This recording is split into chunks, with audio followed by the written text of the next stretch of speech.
ಬೇಸಿಗೆಗಾಲದಲ್ಲಿ ಪಕ್ಷಿಗಳಿಗೆ ಎಲ್ಲರೂ ಅವ್ರವ್ರ ಟೆರೆಸ್ ಮೇಲೆ ನೀರಿಡಿ. ಪಾಪ ಅವಕ್ಕೆ ನೀರು ಸಿಗಲ್ಲ, ಗಲೀಜು ನೀರು ಕುಡಿಯೋಕ್ಕಾಗಲ್ಲ. ನಾವು ಹೇಗೆ ನೀರಿಲ್ಲದೆ ಬೇಸಿಗೆಯಲ್ಲಿ ಒದ್ದಾಡ್ತೀವಿ, ಹಾಗೆ ಪ್ರಾಣಿ ಪಕ್ಷಿಗಳು ಒದ್ದಾಡ್ತಿರ್ತವೆ. ಅವಕ್ಕೆ ಮಾತು ಬರಲ್ಲ, ಕೇಳೋಕ್ಕಾಗಲ್ಲ. ನಾವು ನಮ್ಮ ಮಾಡಿ ಮೇಲೆ ಇಟ್ಬಿಟ್ರೆ ನಮ್ಮ ಏರಿಯಾದಲ್ಲಿ ನಿಯರಲ್ಲಿರೋ ಎಲ್ಲ ಪಕ್ಷಿಗಳು ಬಂದು ನೀರು ಕುಡ್ಕೊಂಡು ಹೋಗುತ್ತೆ. ಮನೆ ಮುಂದೆ ಅಷ್ಟೇ ನಾಯಿಗಳಿಗೆ, ಹಸುಗಳಿಗೆ ನೀರಿಡಬೇಕು.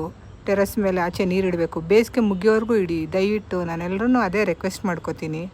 3 ನಿಮಿಷದಿಂದ ಇಲ್ಲಿ ಕಾಗೆ ಎದುರ್ಕೊಂಡು ಕೂತಿದೆ ಪಾಪ ನೀರು ಕುಡಿಯೋಕ್ಕೂ. ಎಲ್ಲ ಪಕ್ಷಿಗಳಿಗೂ ನೀರು ಇಡ್ತೀನಿ ನಾನು. ಎಲ್ಲ ರೀತಿ ಪಕ್ಷಿಗಳು ಬಂದು ಹೋಗುತ್ತೆ ನಮ್ಮ ಟೆರೆಸ್ ಮೇಲೆ. ನಿಮ್ಮ ಹತ್ರ ಶೇರ್ ಮಾಡ್ಕೋಬೇಕು ಅನ್ನಿಸ್ತು, ಅದಕ್ಕೆ ಈ ವಿಡಿಯೋ ಮಾಡಾಕಿದೆ. 3 ನಿಮಿಷದಿಂದ ಇಲ್ಲೇ ಕೂತಿದೆ. ಅದು ಓಡಿಸಿ ಕಾಗೆನ ಅದು ಎದುರ್ಕೊಳ್ಳುತ್ತೆ ಮನುಷ್ಯರ ಹತ್ರ. ಮೊದಲೆಲ್ಲ ಎದುರ್ಕೋತಿರ್ಲಿಲ್ಲ ಪಕ್ಷಿಗಳು.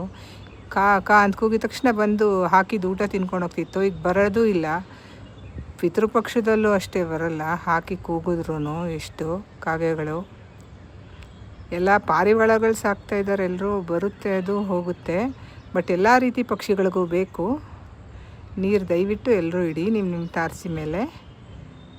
Thank you, bye.